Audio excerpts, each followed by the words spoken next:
El licenciado Camacho hará una introducción, unos breves comentarios y posteriormente estarán a su disposición tanto el presidente como la secretaria general del partido para atender sus preguntas. Por favor, presidente. Gracias, Héctor. Gracias, amigas y amigos de los medios de comunicación. Les digo en pocos minutos que este par de días ha sido muy intenso para la dirigencia nacional del partido. Anoche llegamos de Mexicali, sitio al que fuimos para hacer una expresión de reconocimiento y respaldo a la dirigencia estatal y a la militancia de nuestro partido de cara a la elección venidera. Quizás lo más destacable es poder constatar el profesionalismo y el compromiso que tienen con el PRI los 7 aspirantes a la candidatura del gobierno de Baja California, que además suscribieron un documento que hemos hecho público donde se comprometen a mantener y acrecentar la unidad priista y también aceptan por anticipado la decisión que el Comité Ejecutivo Nacional tome respecto de la postulación del candidato a gobernador, que obviamente saldrá de entre esos 7 priistas conocidos y reconocidos. Adicionalmente, hemos concebido que la elección de Baja California constituye un enorme reto y una gran posibilidad. Si somos capaces de postular una fórmula ganadora en donde no solo se encuentre el candidato a la gubernatura, sino planillas integradas por diversos militantes que buscan ser regidores, síndicos, presidentes municipales y sus respectivos suplentes, más diputados locales por los principios de mayoría relativa y representación proporcional. Tenemos ya varias decenas de espacios para que los priistas se puedan sentir reconocidos, pueda haber una especie de respuesta positiva a su compromiso, a su militancia y a su postura de resistencia política frente a gobiernos mediocres de 24 años. Hoy hemos tenido la fortuna de encontrarnos con nuestros compañeros senadores y los priistas y nuestros aliados electorales y aliados en el ejercicio de la función legislativa, con quienes hablamos del Pacto por México, de la Asamblea Nacional y por supuesto hemos pedido su participación resuelta y decidida como apoyos singulares, subrayadamente importantes para nosotros en los 14 procesos, y hemos encontrado una respuesta activa y entusiasta, encabezada por Emilio Gamboa, político absolutamente comprometido con las causas del PRI. Vamos de aquí a Culiacán, que es otro de los estados en donde hay elecciones el 7 de julio, porque también nos interesa mucho que los compañeros priistas adviertan que el Comité Nacional está muy cerca de ellos, respetando las decisiones y el modo local de hacer política, pero sabiendo que siendo un partido nacional con expresiones estatales tenemos que estar en consonancia. Esta actitud, este dinamismo que pretendemos imprimir a la dirigencia nacional los verán repetirse en los siguientes días, porque pronto estaremos en Oaxaca, en Puebla, que son otros 2 de los estados donde hay elecciones y donde nuestro partido se encuentra localmente en la oposición, y en días posteriores iremos a los 10 estados restantes, de suerte que serán las primeras de muchas veces en las que Ivonne Ortega y otros miembros del Comité Ejecutivo Nacional y un servidor estaremos, porque nos interesa ganar todas las elecciones. Haremos el mayor esfuerzo para que con la ley en la mano, con la situación de por medio, inteligentes propuestas y ofertas políticas, seamos capaces de persuadir a un electorado al que respetamos y que advertimos cada día más exigente, y queremos estar a la altura de sus expectativas. A sus órdenes. La primera pregunta es Víctor Mayen, rumbo de México. Buenos días, señor presidente. Yo quiero preguntarle 2 cuestiones. La primera tiene que ver con esta resolución del IFE sobre el caso Moles. Si a su partido le congratula o le satisface lo que el IFE estará a punto de votar y discutir, que ya una comisión ya lo aprobó como tal.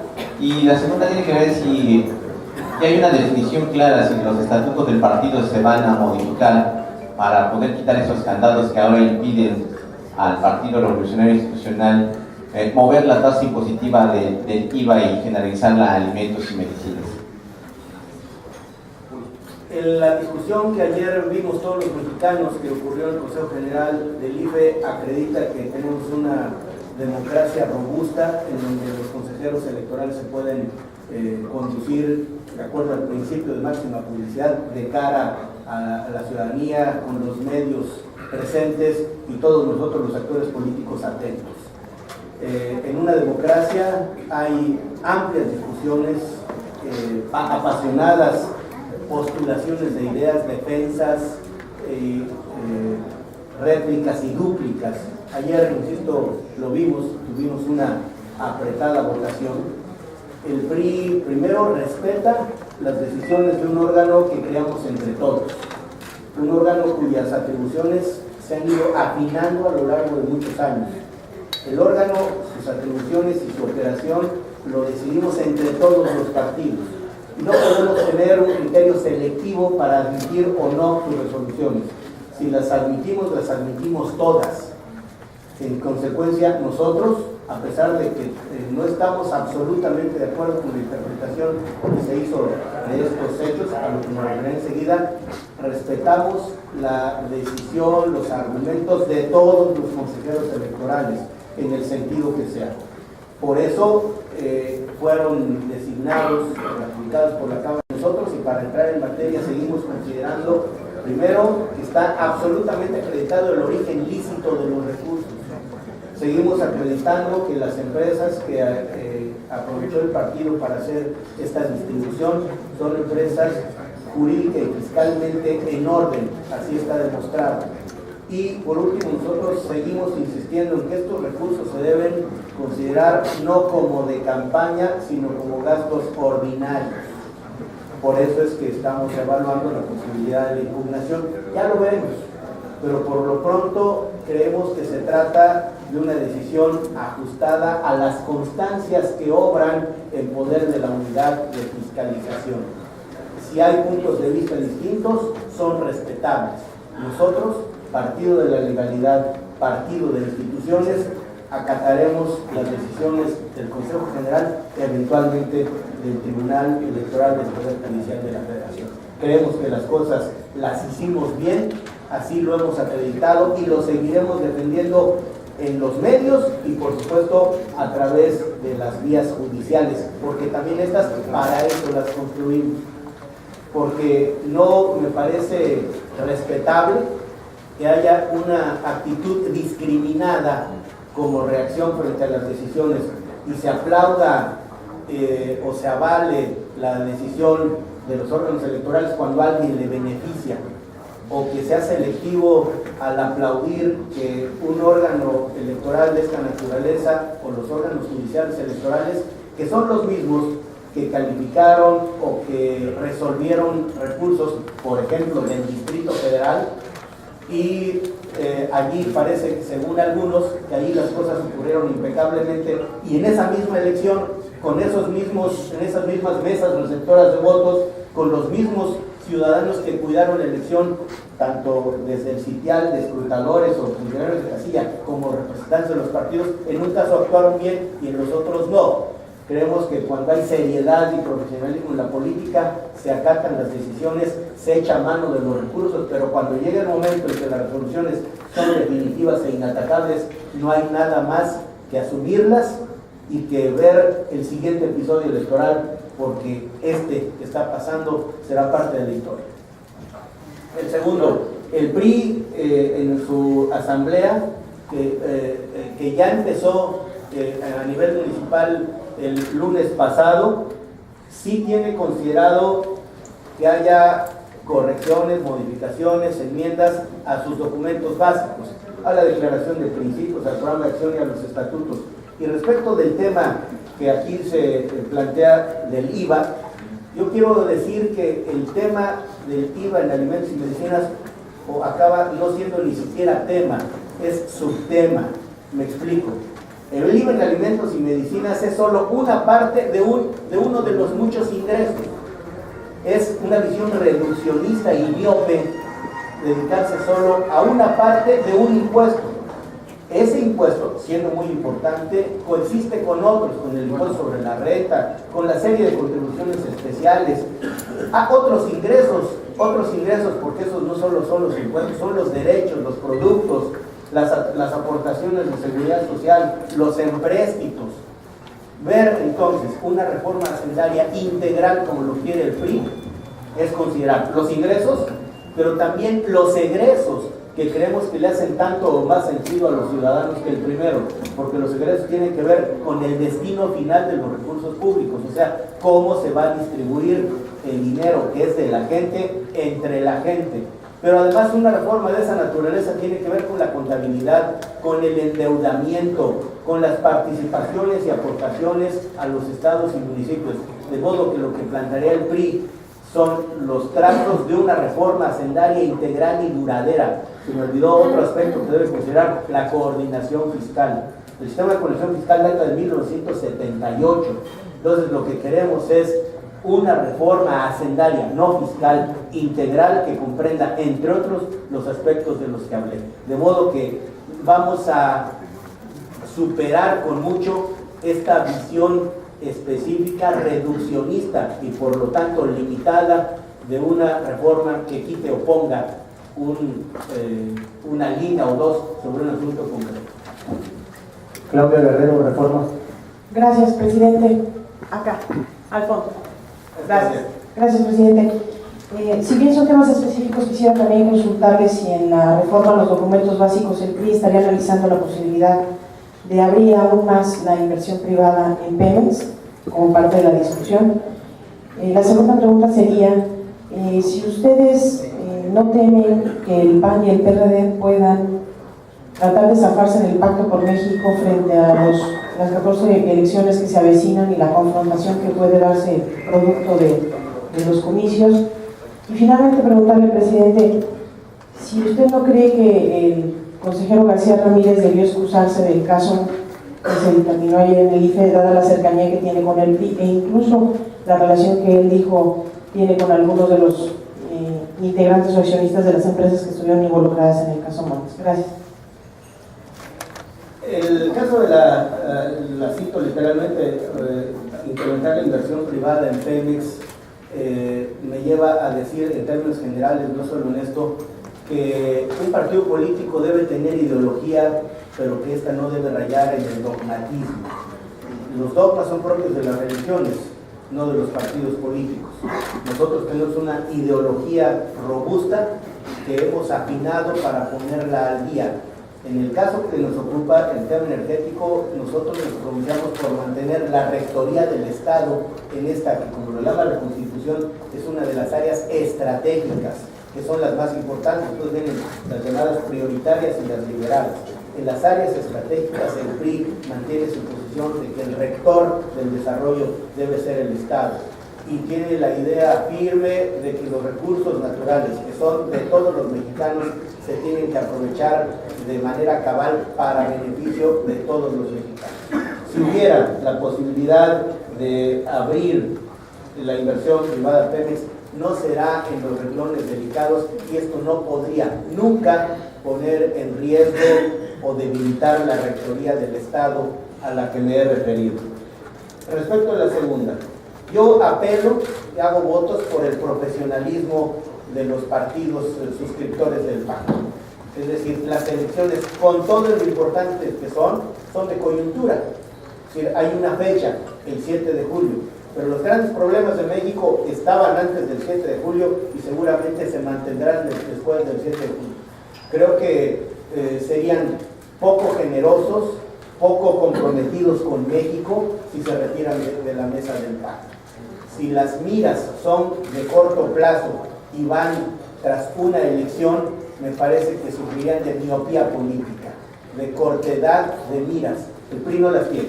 El PRI tiene miras muy altas y sabrá distinguir entre la lucha cruenta, seguramente, en términos figurados, por supuesto, que las elecciones traerán consigo, porque son elecciones que apasionan a los políticos locales. Son las elecciones, por cierto, que registran mayores participaciones del electorado, hablo de las municipales fundamentalmente, Nosotros iremos a ellas más que descalificando y atacando, iremos a ellas proponiendo, iremos a ellas haciendo que nuestros candidatos postulen planteamientos, hagan planteamientos que le hagan sentido a los mexicanos, a los ciudadanos.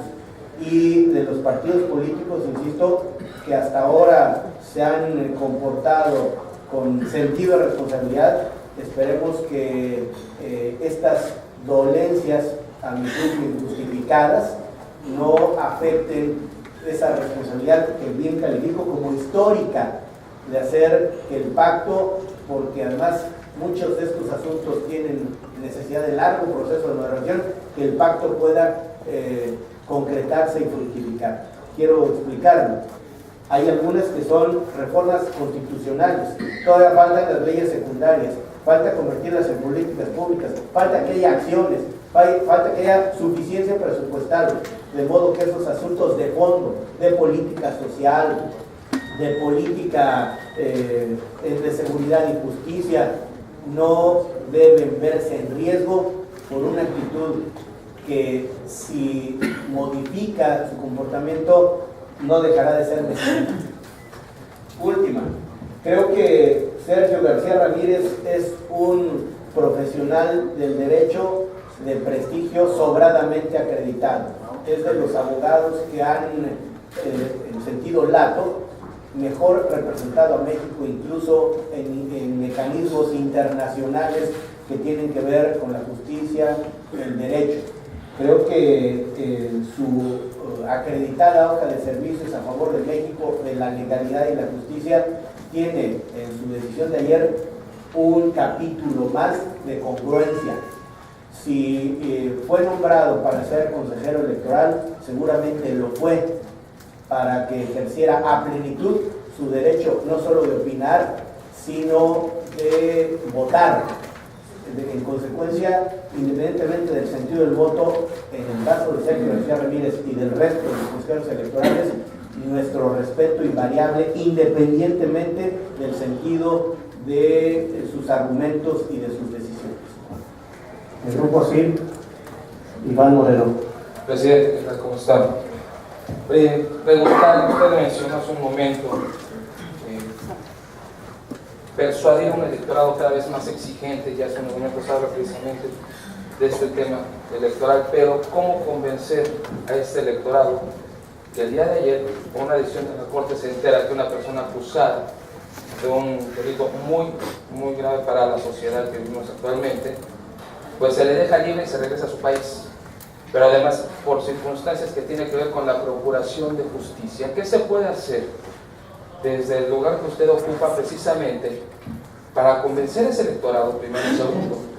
Si también desde su posición haría algún llamado a las autoridades precisamente para que se sancione a todos los que estuvieron involucrados en este asunto, en especial a García Luna y tal vez al expresidente Felipe Calderón, quien desde su lugar también defendió a capa y espada las actuaciones de las autoridades, en este caso específico, que al final resultó violatorio de los derechos humanos y que además no nada más puede ser una ciudadana extranjera, también de los que estaban relacionados con ella, por la forma en cómo se actuó.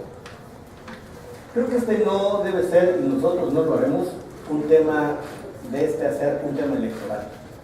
Creo que los temas de la justicia tan sensibles tienen que ser tratados con criterios de justicia y de legalidad.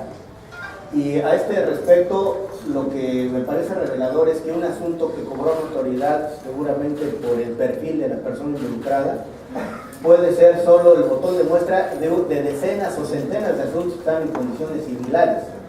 Y no importaría aquí si fuera francesa o de cualquier nacionalidad, yo diría que incluso pensemos primero en los mexicanos, que muchos pueden estar o haber estado sufriendo la deficiencia de un sistema anacrónico, caduco, deficiente, porque hay absoluta falta a esto que en términos internacionales se llama el debido proceso legal.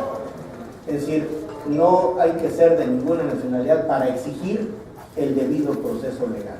Esto tiene que ver obviamente con no inventar pruebas, con tener una defensa oportuna, técnicamente sólida, tiene que ver por supuesto con la no protección, o mejor dicho, el no solapamiento de nadie, de ningún imputado, pero no tratar a alguien a quien se le involucra en un delito o violar sus derechos y garantías, aunque fuera el Estado quien lo haga. Ni el Estado ni nadie tiene derecho a hacerlo. Sí, desde este sitial de dirigente del partido lo que sugiero es una revisión profunda de todos los casos que se encuentren en similar condición, para no multiplicar esta situación y hacer que se haga endémica. Si no podemos hacer una injusticia o permitir una injusticia endémica. Creo entonces que vale la pena que esto se revise con cuidado. Ahora, me importa mucho decir, aunque no se me preguntó, que esto no choca con la obligación del Estado de defender y de reivindicar a las víctimas de los delitos. Es decir, aquí el Estado no tiene por qué verse ante el dilema de o cuido al imputado y le respeto los derechos o cuido a la víctima. Es igualmente responsable el Estado de fincar responsabilidad a aquel a quien jurídicamente se le demostró, sin perjuicio de cubrir, de atender, de cuidar a las víctimas de los delitos que suelen ser, o en muchos casos, o hasta hace muy poco tiempo, ser los sujetos últimos en ser atendidos por el Estado cuando son los primeros agraviados por una conducta delictiva. Hubo, desde hace muchas décadas, se concibió que a las víctimas las protege el Ministerio Público, por eso se le ha llamado el representante social. No obstante, esto que es un formulismo jurídico, en los hechos no suele ocurrir, y las víctimas son las últimas en ser atendidas por el gobierno, por el Estado. Enrique Peña hace pocos días acreditó su compromiso con las víctimas y su persuasión de afinar, de perfeccionar la legislación en la materia para hacerla viable, para hacer que no solo parezca declaración de buenos conceptos. La siguiente pregunta es de Notimex, Luis Carlos Rodríguez, y cerraremos esta conferencia, compañeras y compañeros, señor presidente, con Jaime Cabrera de Excelsior. Contreras. Señor Bastardo. Contreras, perdón. Para presentarle, en los últimos 6 años, no me acuerdo, en realmente todas las reuniones plenarias de senadores y todo esto, un tema donde siempre hay un pronunciamiento fuerte, claro, era el tema de los aumentos mensuales a la gasolina. En esta nueva etapa, en este nuevo gobierno, el PRI mantiene esa postura o cuál es la postura? Este es un asunto que existía en el paquete fiscal desde antes y se ha mantenido para que haya, diríamos que, consistencia y rigor. Les puedo decir que el PRI respecto de este asunto no ha discutido lo suficiente y no podría ahora mismo fijar una posición distinta.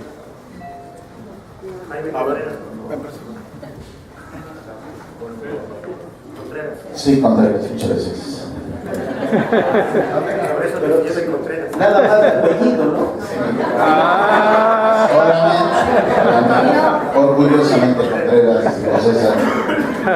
Coméntanos, por favor, una presión con lo que hace la cuestión energética.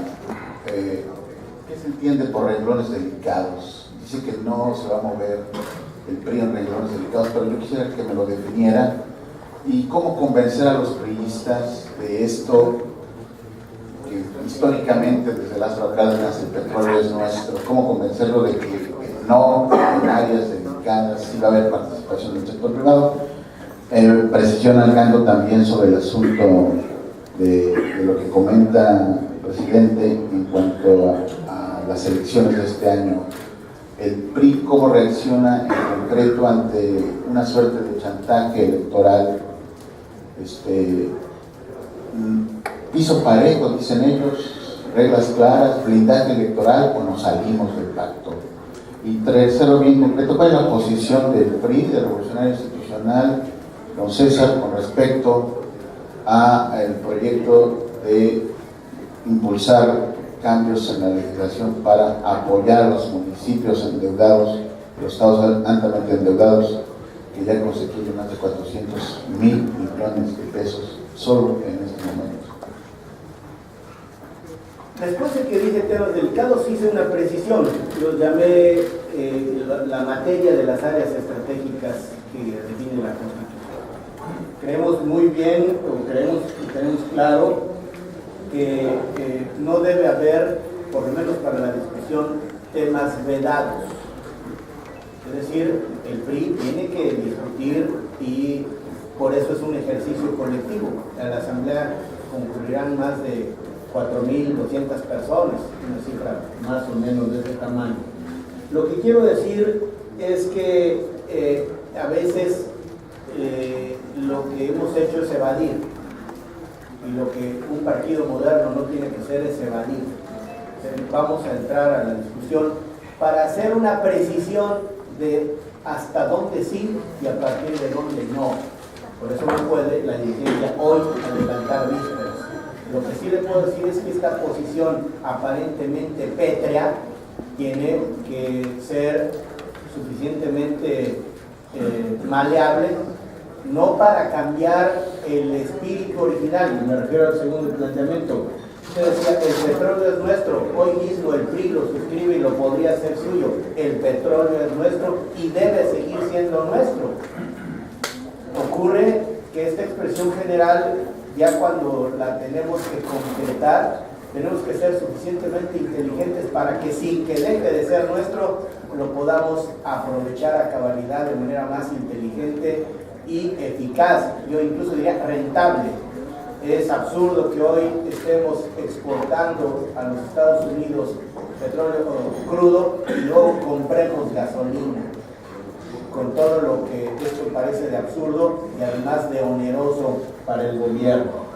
Segundo, las elecciones, dice usted, ¿cómo podemos concurrir ante este aparente chantaje electoral? Yo creo que no nos están chantajeando y ojalá no sea yo un optimista irredento que se convierte en un ingenuo. Más bien, soy alguien de buena fe.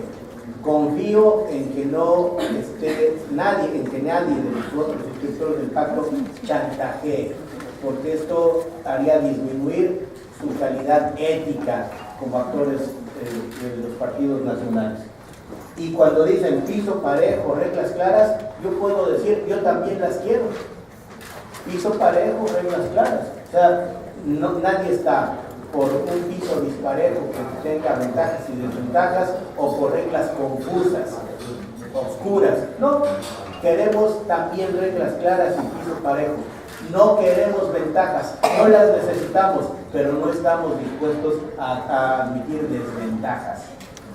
El hecho de ser el partido en el gobierno no nos puede ubicar en situación de desventaja. Insisto, tampoco de ventaja. No tenemos ningún paso adelante en el caso del pacto, donde todas las partes somos iguales.